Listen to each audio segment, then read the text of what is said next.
Good evening. उम्मीद है कि आप लोग अच्छे और स्वस्थ होंगे और स्टडी आप लोग बहुत बेहतरीन तरीका से कर रहे होंगे। तो प्यारे बच्चों, कल जो है हम लाइव नहीं आए थे क्योंकि कल जो है जानते ही हैं दशहरा का मेला चल रहा है, तो हम भी जो है कल घूमने के लिए गए थे, इसलिए हम कल लाइव नहीं आए थे। ठीक है, तो आज से हम फिर से हम लोग क्लास शुरू करने वाले हैं। तो आज हम लोग इस वीडियो में हिंदी का जो गुदली है, जो चैप्टर हम लोग कितने तक 10 तक देख लिए थे, है ना। आज हम लोग चैप्टर नंबर 11 का ऑब्जेक्टिव देखने वाले हैं, बहुत इंपॉर्टेंट है। इससे भी बहुत सारा सवाल एग्जाम में देखने को मिलता है। तो देखो प्यारे बच्चों, एक आप लोगों को बात और बताना चाहते हैं कि एग्जाम का टाइम गिन के मात्र 4 महीना और बच गया। आप लोग गिन कर अगर उंगली पर सही से गिनिएगा तो मात्र 4 महीना बच गया है। तो आप लोग जितना हो सके उतना हर एक सवालों को आप लोग रिवीजन कीजिए, एक रूटीन बनाइए और रूटीन के जरिए हर एक चीजों को पढ़िए। साइंस का एक अलग रूटीन बनाइए, इसमें फिजिक्स, केमिस्ट्री, बायोलॉजी है। सोशल साइंस में आपका 5 गो किताब होता है, 5 को अलग अलग रूटीन बनाकर तैयारी कीजिए। मैथ में जितने भी सूत्र होता है पहले उसको पढ़िए, इसके बाद चैप्टर बाय चैप्टर मैथ को आप लोग रिवीजन कीजिए। ठीक है, उसी तरह आप लोगों को जितना भी चैप्टर का हम ऑब्जेक्टिव बताया जाता है उसको प्ले लिस्ट में सब लाइन बाय लाइन रहता है। तो इना की आप लोग में गलती क्या होता है पता है? आप लोग गलती करते हैं, जैसे मान लीजिए हम चैप्टर 11 का ऑब्जेक्टिव पढ़ाए, इसको आप देख लेंगे तो फिर आप दोबारा इसको नहीं देखते हैं। यही आपका सबसे बड़ी भूल होता है, जिससे आप नहीं सीख पाते हैं। एक चैप्टर को कम से कम 5 बार 6 बार बार बार उसको रिवीजन करो, बार बार सेट मारिए। इससे क्या होगा कि आपका दिमाग में वो क्या होगा, सेव होगा। ठीक है, जैसे मान लीजिए हिंदी जो गुदली उसमें 12वां चैप्टर है, 12वां चैप्टर जब आप लोग कंप्लीट हो जाए तो फिर चैप्टर 1 से रिवीजन करो। इस तरह क्या होगा, आप लोग का तैयारी जबरदस्त होगा। ठीक है, तो आप लोग प्रैक्टिस पर सबसे ज्यादा ध्यान दीजिए और रिवीजन, जितना आप रिवीजन करेंगे उतना आपके लिए बेहतर होगा। ठीक है, तो आइए हम लोग सबसे पहले सीखते हैं चैप्टर 11 का इंट्रोडक्शन देंगे। उससे पहले आप लोग का छोटा सा रिक्वेस्ट है कि वीडियो को अभी तक लाइक नहीं किए तो लाइक का बटन दबा दीजिए। अगर चैनल पर पहली बार वीडियो को देख रहे हैं तो चैनल को सब्सक्राइब जरूर कीजिएगा। और आप लोग शेयर नहीं करते हैं वीडियो, ये बहुत गलत बात है।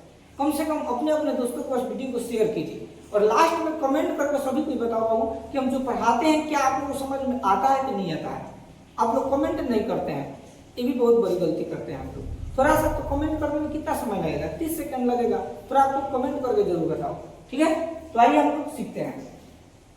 तो देखो, जो चैप्टर 11 है इसमें ऑब्जेक्टिव जो पढ़ने वाले हैं उसका नाम क्या है, नौबत खाने में इबादत। याद रखना, चैप्टर 11 का नाम क्या है, नौबत खाने में इबादत। बहुत बढ़िया चैप्टर है ये भी, जिसका लेखक है यतीन्द्र मिश्र। याद रखना, अगर आपसे कोई पूछ दे कि नौबत खाने में इबादत के लेखक कौन है, यतीन्द्र मिश्र होंगे। ठीक है, गद्य का मतलब क्या होता है कि जो लिखा गया है क्या है, तो प्यारे में जो व्यक्ति चित्र है, यानी इसमें किसी व्यक्ति के बारे में जिक्र किया गया है। इसमें यतीन्द्र मिश्र अपने आप के बारे में पूरा इंट्रोडक्शन दिए हैं।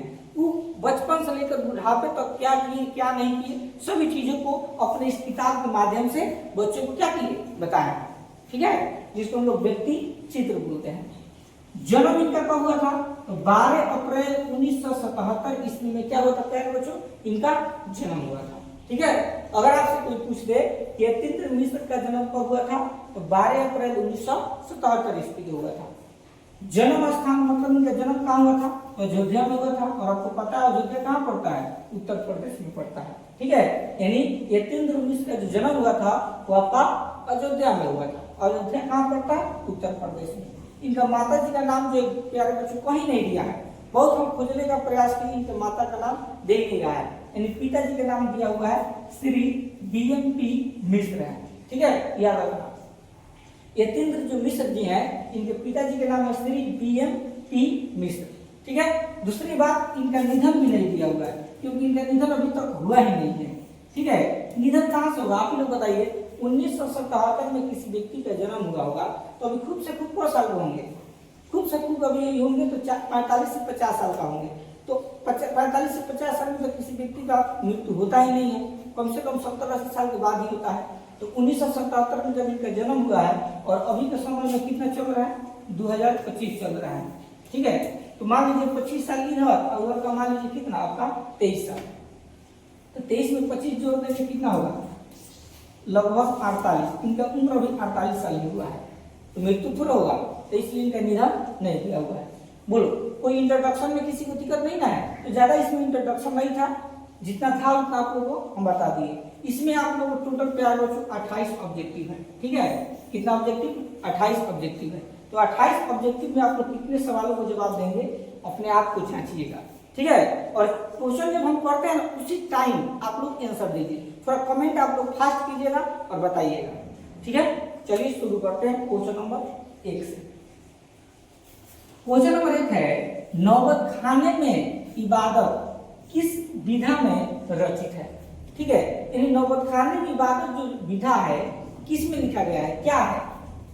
निबंध है, कहानी है, कि आलोचना है, कि व्यक्ति चित्र है?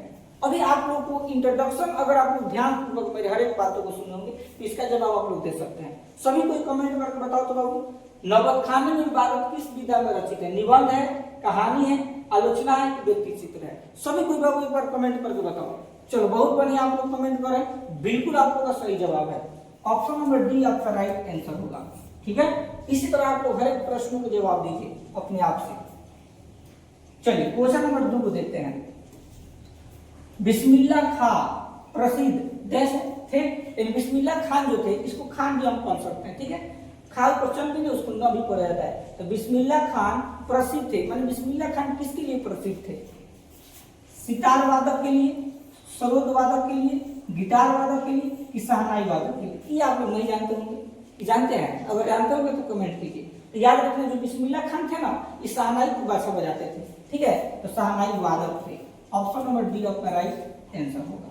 ठीक है, चलिए क्वेश्चन नंबर 3 की तरफ। क्वेश्चन नंबर 3 है, शहनाई के रीड किस तरह के पौधे से तैयार की जाती है? आपको बताना है। ठीक है, शहनाई के रीड, जो शहनाई नहीं बजाया जाता है, शहनाई उसका जो रीड होता है उस किस पौधे से तैयार किया जाता है? वो पौधा किसका होता है? कांस का होता है, कि नरपट होता है, कि बांस होता है, कि सरी होता है? तो याद रखिएगा नरपट होता है, क्योंकि नरपट बहुत मजबूत होता है, टूटता नहीं। नरपट का तोड़ने का प्रयास कीजिएगा तो टूटने नहीं करेगा, बहुत मजबूत होता है। ठीक है, अगर उसके डंडा अगर मार दी जाए आपको तो समझिए बहुत बेजोड़ चोट लगता है उसे, इतना मजबूत नरपट होता है। तो एक नरपट का जो है क्या बनाया जाता है? बांसुरी। नहीं समझ रहे हो? नरपट मतलब देखिएगा ऐसे बांसुरी गोल टाइप का रहता है, जहाँ पर थोड़ा थोड़ा छिद्र होता है, ऐसे मुंह में डाल ऐसे कुपी का बजाया जाता है। ठीक है, उसी को हम लोग बोलते हैं शहनाई। तो कौन का बना होता है? वो नरपट का बना होता है, इसलिए ऑप्शन नंबर बी आपका सही होगा।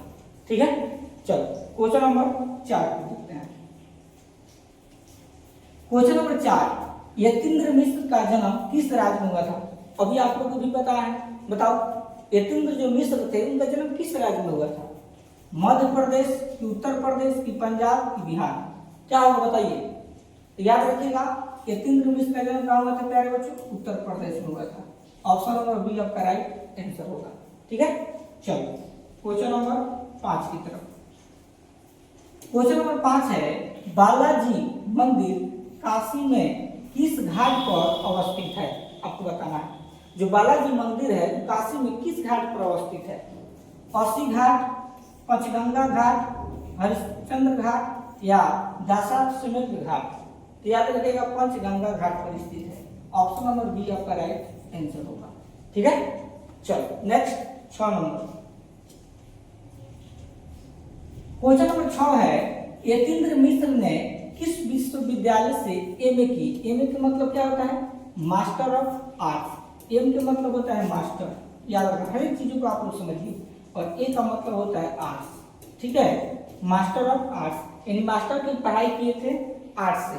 ठीक है, यानी मास्टर ऑफ आर्ट्स से। और किस विश्वविद्यालय से किए थे आपको बताना है।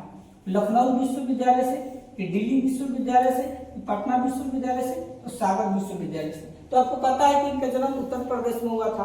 तो अयोध्या में जो है उत्तर प्रदेश पड़ता है, तो उसी के बगल में आपका लखनऊ होता है। ठीक है, तो लखनऊ विश्वविद्यालय से एमए की पढ़ाई किए थे। ऑप्शन नंबर ए आपका राइट आंसर होगा। ठीक है, चलो नेक्स्ट 7 की तरफ। क्वेश्चन नंबर 7 है, यतीन्द्र मिश्र किस न्यास का संचालन 1999 ईस्वी से कर रहे हैं? बताओ।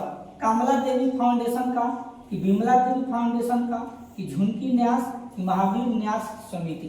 तो याद रखिएगा विमला देवी फाउंडेशन का काम शुरू की थी। ऑप्शन नंबर बी आपका राइट आंसर होगा। ठीक है, चलो क्वेश्चन नंबर 8 नंबर। चलो 8 नंबर का जवाब क्या होगा? उस्ताद बिस्मिल्लाह खान के बचपन का नाम है। ये जो उस्ताद बिस्मिल्लाह खान थे इनका बचपन का नाम क्या था? जफरुद्दीन, महमूदीन, कमरुद्दीन कि शमसुद्दीन? तो याद रखना कमरुद्दीन नाम था। ऑप्शन नंबर सी आपका राइट आंसर होगा। ठीक है, चलिए 9 number question number 9, Bismillah Khan को किस चीज का बुखार था? आपको बताना था। बिस्मिल्लाह खान को किस चीज का बुखार था? किसमें मग्न रहते थे हमेशा? शहनाई बजाने का, ढोल बजाने का, गाना बजाने का कि फिल्म देखने का? जस्ट आप लोगों को क्वेश्चन नंबर 2 में हम इसी को समझाए थे, आप लोग बताएंगे। अगर क्वेश्चन नंबर 2 को अच्छा समझोगे तो इसका जवाब आप लोग दे सकते हैं। ठीक है, खुद से देने का प्रयास कीजिए। जो बिस्मिल्लाह खान थे किस चीज का बुखार था? माने इसका किनका शौक था सबसे ज्यादा? शहनाई बजाने का इनका मन सबसे ज्यादा था कि ढोल बजाने का कि गाने गाने का कि फिल्म देखने का? तो याद रखना शहनाई बजाने का इनको बहुत ज्यादा शौक था। ऑप्शन नंबर ए आपका राइट आंसर होगा। ठीक है, चलो 10 की तरफ।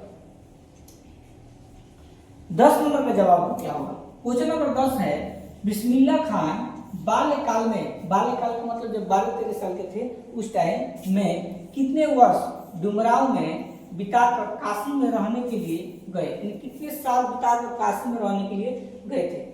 3 से 4 वर्ष कि 4 से 5 वर्ष कि 5 से 6 वर्ष कि 6 से 7 वर्ष? आप लोग सभी को कमेंट करके बताओ इसका आंसर क्या होना चाहिए, बताओ। ध्यान से एक बार और पढ़ते हैं, आप लोग बताइएगा। बिस्मिल्लाह खान बाल्यकाल में यानी 12-13 साल की जो अवस्था होता है ना उसको बाल्यकाल कहते हैं। तो उस अवस्था में कितने वर्ष डुमराव में बिताकर, डुमराव में कितने साल रहे और वहां पर रहने के बाद काशी में रहने के लिए क्या किए? काशी में रहने के लिए जाने लगे। तो डुमराव में कितने साल रहे आपको बताना है। तो याद रखिएगा 5 से 6 साल रहे थे। ऑप्शन नंबर सी आपका राइट आंसर होगा। ठीक है, तो अभी तक हम लोग कितने प्रश्नों को देख चुके हैं? 10। क्या आप लोग 10 में कितने सही जवाब दे पाए हो? 5, 6, 7 कि 10 में 10 आपका सही है? एक बार कमेंट करके सभी लड़का लड़की बताइए, क्या आप लोग 10 में कितने सही जवाब दे पाए हैं? सभी कोई कमेंट करके बताओ। चलो देखते हैं नेक्स्ट। बहुत बढ़िया, आप लोग 11 नंबर क्वेश्चन नंबर 11 है, शहनाई को संगीत शास्त्र के अंतर्गत किस वाद्य यंत्रों में गिना जाता है? आपको बताना है। शिशिरवाद, तुषारवाद कि सुशिरवाद कि यांत्रिकवाद? तो याद रखिएगा सुशिरवाद में गिना जाता है। ऑप्शन नंबर सी आपका क्या होगा? राइट आंसर होगा। ठीक है, चलो क्वेश्चन नंबर 12 की तरफ। क्वेश्चन नंबर 12 है, बिस्मिल्लाह खान के परदादा का नाम था। परदादा का नाम बताना है। परदादा समझते हो? परदादा किसको बोलते हैं? जैसे आपके अगर मान लीजिए आपके पापा है तो पापा के पापा को दादा बोलते हैं और दादा के पापा को क्या बोलते हैं? परदादा बोलते हैं। ठीक है, तो वही आपको बताना है कि बिस्मिल्लाह खान के परदादा का नाम क्या है, बताओ। ए उस्ताद सलाद हुसैन, बी अब्दुल हुसैन, सी महताब हुसैन, डी इकबाल हुसैन? तो याद रखिएगा इनका नाम होगा उस्ताद सलाद हुसैन। ऑप्शन नंबर ए आपका राइट आंसर होगा। ठीक है, चलो नेक्स्ट 13 नंबर क्वेश्चन नंबर 13 है, नौबत खाना का अर्थ क्या होता है? आपको बताना है। जो नौबत खाना होता है इसका अर्थ क्या होता है? नमाज पढ़ने की जगह, प्रवेश द्वार के ऊपर मंगल ध्वनि बजाने का स्थान, या दहलीज या नवीन घर? तो याद रखिएगा ऑप्शन नंबर बी सही होगा। नौबत खाना का मतलब होता है कि प्रवेश द्वार जब प्रवेश करते हैं, इन दरवाजा से, जिस दरवाजा से आप प्रवेश करते हैं ऊपर मंगल ध्वनि बजाने का स्थान होता है। इसमें बहुत सुंदर सुंदर आवाज उधर से आता है। ठीक है, तेरे के आंसर क्या होगा प्यारे बच्चों? बी आपका सही होगा। ठीक है, चलो नेक्स्ट 14 नंबर क्वेश्चन नंबर 14 है, बिस्मिल्लाह खान का जन्म हुआ था। देखो यहाँ पर बात हो रहा है बिस्मिल्लाह खान का। यतीन्द्र मिश्र के बारे में जिक्र नहीं हुआ है, याद रखना। यतीन्द्र मिश्र अगर पूछ देगा यतीन्द्र मिश्र, तो यतीन्द्र मिश्र का जो जन्म हुआ था आपका जो है, यतीन्द्र मिश्र का जन्म कहाँ हुआ था? अयोध्या। यतीन्द्र मिश्र का जन्म अयोध्या में, उत्तर प्रदेश यानी यूपी। इनका जन्म कहाँ हुआ था? यूपी में हुआ था। लेकिन यहाँ बात हो रहा है बिस्मिल्लाह खान का, तो इस पर आप लोग प्लीज ध्यान दीजिएगा। तो बिस्मिल्लाह खान का जन्म कहाँ हुआ था? उत्तर प्रदेश में, पश्चिम बंगाल में कि महाराष्ट्र में कि डुमराव बिहार में? बताइए क्या होगा? अगर आप लोग जानते हैं, एकदम सिंपल है। क्या होना चाहिए आंसर आप लोग के हिसाब से? क्या लगता है? याद रखना, बिस्मिल्लाह खान का जन्म कहाँ हुआ था? तो डुमराव, बिहार में। ऑप्शन नंबर डी आपका राइट आंसर होगा। ठीक है, चलो 15 की तरफ। क्वेश्चन नंबर 15 है, मुहर्रम की कौन सी तारीख बिस्मिल्लाह खान के लिए खास महत्व की होती थी? बताओ, 8वीं कि 9वीं कि 7वीं कि 10वीं? बताइए क्या होना चाहिए इसका आंसर बताइए। मुहर्रम की कौन सी तारीख बिस्मिल्लाह खान के लिए खास महत्व होती थी? बताओ। तो याद रखना 8वीं हो जाएगा। ऑप्शन नंबर ए आपका राइट आंसर होगा। 15 का 1। ठीक है, चलो 16 नंबर। क्वेश्चन नंबर 16 है, बिस्मिल्लाह खान काशी से बाहर प्रदर्शन करते समय सर्वप्रथम क्या करते थे? आपको बताना है। ये जो बिस्मिल्लाह खान थे, इनको शहनाई बजाने का बहुत ज्यादा शौक था, तो प्रदर्शन जब भी करते थे उसके समय सर्वप्रथम पहली बार क्या करते थे? ध्यान लगाते थे, नमाज पढ़ते थे, या काशी विश्वनाथ एवं बालाजी मंदिर की ओर मुख करके शहनाई बजाते? तो सबसे पहले क्या करते थे, जब भी कहीं भी प्रोग्राम करते थे तो काशी विश्वनाथ एवं बालाजी मंदिर के, जैसे मान लो क्या है, जैसे मान लो उत्तर है, इधर दक्षिण इस साइड से, मान लो यहाँ पर कोई व्यक्ति बैठा है तो उनको पता है कि इधर मंदिर है, तो यहाँ पर काशी विश्वनाथ एवं बालाजी मंदिर की ओर मुख करके, मान लो यहाँ पर मंदिर है, यहाँ पर क्या प्यारे बच्चों आपका कोई मंदिर है, तो इधर ही मुंह कर देंगे, हम मुंह करके पहले इधर हम शहनाई क्या करते थे, अंदर बजा देते थे, और इसके बाद पब्लिक की ओर मुंह करके शहनाई को क्या करते थे, बजाते थे। ठीक है, इसलिए ऑप्शन नंबर जो सी होगा आपका राइट आंसर होगा। ठीक है, चलो 17 नंबर। क्वेश्चन नंबर 17 है, बिस्मिल्लाह खान के मामा का नाम आपको बताना है। आप लोगों को बिस्मिल्लाह खान के परदादा के नाम जान लो, और बिस्मिल्लाह खान के मामा का नाम बताइए क्या था? रियाजू हुसैन, असागर खान, सादिक हुसैन या आफ्ताब अली? तो याद रखिएगा इनका नाम था Sadiq Hussain. Option number C आपका सही होगा। ठीक है, चलो 18 नंबर। क्वेश्चन नंबर 18 है, रसूल बाई कौन थी? रसूलन जो बाई थी कौन थी? नर्तकी थी कि गायिका थी कि कवित्री थी कि लेखिका थी? तो जो रसूलन बाई थी वो आपका क्या थी? गायिका थी। ऑप्शन नंबर बी आपका सही होगा। ठीक है, चलो 29 की तरफ। क्वेश्चन नंबर 29 है, सुलोचना कौन थी? अब सुलोचना बताना है कौन थी? अभिनेत्री थी कि मंत्री थी कि गायिका थी कि नर्तकी थी? तो याद रखना सुलोचना कौन थी? तो गायिका थी, सॉरी अभिनेत्री थी। और यहीं पर सबसे ज्यादा विद्यार्थी गलती करते हैं। याद रखना हमेशा जो भी आपसे रसूलन बाई के बारे में पूछे कि रसूलन बाई कौन थी, तो कौन थी? गायिका थी। ठीक है, रसूलन बाई कौन थी? तो गायिका थी। और सुलोचना के बारे में पूछा जाए, सुलोचना के बारे में पूछा जाएगा तो अभिनेत्री थी। अभिनेत्री का मतलब हीरोइन का काम करती थी। ठीक है, यही आप लोगों को हमेशा याद रखना है। बहुत लड़के कंफ्यूज हो जाते हैं एग्जाम में। रसूलन बाई कौन थी? तो कौन कौन अभिनेत्री मार देता है, और सुलोचना कौन थी? तो गायिका। तो यह गलती मत कीजिएगा। रसूलन बाई एक गायिका थी और सुलोचना एक अभिनेत्री थी। ठीक है, तो ऑप्शन नंबर ए आपका क्या होगा? बिल्कुल सही होगा। ठीक है, चलो नेक्स्ट 20 नंबर। क्वेश्चन नंबर 20 है, बिस्मिल्लाह खान का निधन कब हुआ था? आपको बताना है। ठीक है, 14 जुलाई 2005 को, 27 मई 2006 को, 18 जनवरी 2004 को, 21 अगस्त 2006 को? तो याद रखना 21 अगस्त 2006 को इनका क्या हुआ था? निधन हुआ था। ठीक है, ज्यादा दिन तक प्यारे बच्चों नहीं जिए थे। ऑप्शन नंबर डी इनका क्या होगा? करेक्ट सही होगा। और समझिए कि 1977 में इनका क्या हुआ था? जन्म हुआ था। समझ जाओ, और 2006 में ही इनका क्या हुआ?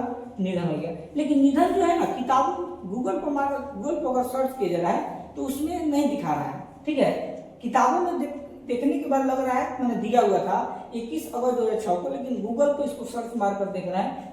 अच्छा एक मिनट, सॉरी प्यारे बच्चों, वेरी मिस्टेक हो गया हमसे। जानते हैं क्या हुआ है? यहाँ पर बात देखिए कौन सी का हो रहा है? बिस्मिल्लाह खान। यही गलती हम भी करते हैं, यही गलती बच्चा से भी हो जाता है। एक हम बात कर रहे हैं यतीन्द्र मिश्र। ठीक है, सॉरी यतीन्द्र जो मिश्र थे, यतीन्द्र मिश्र जो थे, तो यतीन्द्र मिश्र का जन्म कब हुआ था? 1977 ईस्वी में हुआ था। ठीक है, इनका जन्म कब हुआ था? 1977 ईस्वी में। लेकिन इनका अगर निधन पूछा जाए तो निधन इनका नहीं हुआ था। और यहाँ पर किसके बारे में जिक्र हो रहा है? बिस्मिल्लाह खान के बारे में जिक्र हो रहा है। यहाँ यतीन्द्र मिश्र के बारे में जिक्र नहीं हो रहा है। हम यही गलती समझ लिए, ठीक है, याद रखना। बहुत बढ़िया सवाल पूछा है, घुमा कर पूछा है, लेकिन यार बच्चों तो बिस्मिल्लाह खान का निधन कब हुआ था? 21 अगस्त 2006। वही तो सोच रहे थे, क्योंकि बिस्मिल्लाह यतीन्द्र मिश्र का जन्म 1977 में हुआ था, तो इनका निधन ऐसे कैसे हो जाएगा 2006 में? ठीक है, इस चीज को हमेशा आप लोग याद रखिएगा। तो इसका आंसर ऑप्शन नंबर डी हो जाएगा, क्योंकि इसमें बात हो रहा है बिस्मिल्लाह खान का, यतीन्द्र मिश्र के बारे में बात नहीं हुआ है। ठीक है, चलो, तो अभी तक हम लोग कितने प्रश्न देख लिए? पैर बच्चों 20। एक बार सभी को कमेंट करके बताओ तो 20 ऑब्जेक्टिव में आप लोगों का कितना ऑब्जेक्टिव अभी तक सही हुआ है? एक बार सभी को कमेंट करके बताओ। और अभी तक लाइक नहीं किए तो लाइक का बटन दबाओ, तो लोग लाइक नहीं करते। और वीडियो को अपने अपने ग्रुप में डाल दो, शेयर कर दो, ताकि सभी को वीडियो को क्या करे, देख सके। अब हम लोग देखते हैं 21 की तरफ। क्वेश्चन नंबर 21 है, बिस्मिल्लाह खान के पिताजी कहाँ शहनाई बजाते थे? जो बिस्मिल्लाह खान थे, उनके पिताजी जो है कहाँ पर जाकर शहनाई को बजाते थे? मंदिर में, कि मस्जिद में, कि गुरुद्वार में, कि चर्च में? तो याद रखिएगा, बिस्मिल्लाह खान कहाँ शहनाई बजाते थे? तो मंदिर में बजाते थे। ऑप्शन नंबर ए आपका राइट आंसर होगा। ठीक है, चलो 22 की तरफ देखते हैं। क्वेश्चन नंबर 22 है, बिस्मिल्लाह खान के खानदान का कोई भी सदस्य किस दिन शहनाई नहीं बजाता था? आपको बताना है। देखिए, इसमें एक खूबी था, कह रहा है इसमें कि बिस्मिल्लाह खान के खानदान, मतलब बिस्मिल्लाह खान जितना भी लोग आते थे सभी कोई शहनाई को बजाते थे, लेकिन कौन कौन ऐसा दिन था जिस दिन वो शहनाई को नहीं बजा सकते थे? दुर्गा पूजा के दिन, दीपावली के दिन, कि मुहर्रम के दिन, कि ईद के दिन? तो याद रखिएगा, मुहर्रम के दिन जो है शहनाई क्या करते थे? नहीं बजाते थे। कुछ भी हो जाए, अगर मुहर्रम अगर आज पड़ा हुआ है तो आज कहीं का भी साटा आ जाए, साटा को इनकार करते थे, उस दिन शहनाई को नहीं बजाते थे। ठीक है, इसलिए ऑप्शन नंबर सी आपका राइट आंसर होगा। चलो 23 नंबर। क्वेश्चन नंबर 23 है, बिस्मिल्लाह खान को बालाजी मंदिर में शहनाई बजाने पर कितनी मेहनताना मिलती थी? ठीक है, मेहनताना का मतलब होता है तनख्वाह, ठीक है, यानी पैसा। जैसे बिस्मिल्लाह खान को बालाजी मंदिर में शहनाई बजाते थे, डेली वो शहनाई बजाते हैं, और उसके बदला में जब उनको पैसा दिया जाता है तो कितना दिया जाता है? 4 आना, 8 आना, 12 आना, कि 16 आना? तो याद रखना 8 आना। उस टाइम 8 आना बहुत कीमती रहता था। ठीक है, पहले आना चलता था, इसके बाद पैसा आया, फिर रुपया आया, मतलब बहुत सारा इसका तिथि है। ऑप्शन नंबर बी आपका सही होगा। ठीक है, चलो 24 नंबर। क्वेश्चन नंबर 24 है, पक्का महाल क्या है? आपको बताना है। संगीतकार का नाम है, कि काशी विश्वनाथ से लगा हुआ इलाका, या अभिनेता का नाम, कि लेखक का नाम? याद रखना, काशी विश्वनाथ से लगा हुआ इलाका का नाम है। ऑप्शन नंबर बी आपका सही होगा। ठीक है, चलो 25 की तरफ। क्वेश्चन नंबर 25 है, बिस्मिल्लाह खान और शहनाई के साथ किस मुस्लिम पर्व का नाम जुड़ा हुआ है? आपको बताना है। बकरीद का, ईद का, मुहर्रम का, इनमें से कोई नहीं? याद रखिएगा मुहर्रम का। ऑप्शन नंबर सी आपका सही होगा। ठीक है, चलो 26 की तरफ हम पढ़ते हैं। 26 का जवाब दीजिए क्या होगा। क्वेश्चन नंबर 26 है, यतीन्द्र मिश्र किस अर्धवार्षिक पत्रिका का संपादन कर रहे हैं?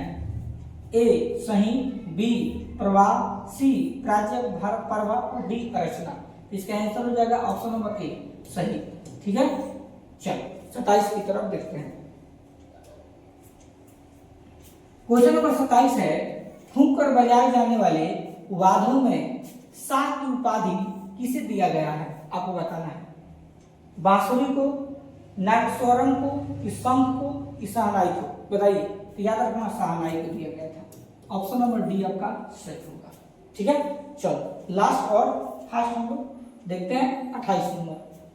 क्वेश्चन नंबर 28 है, इबादत का अर्थ क्या होता है? आपको बताना है इबादत का अर्थ। उपासना, गायन, स्वागत, कि अभिवादन? तो याद रखिएगा, इबादत का अर्थ क्या होता है? इबादत। ठीक है, इबादत का अर्थ क्या होता है? उपासना होता है। ऑप्शन नंबर जो ए होगा बिल्कुल आप लोगों का क्या होगा? सही होगा।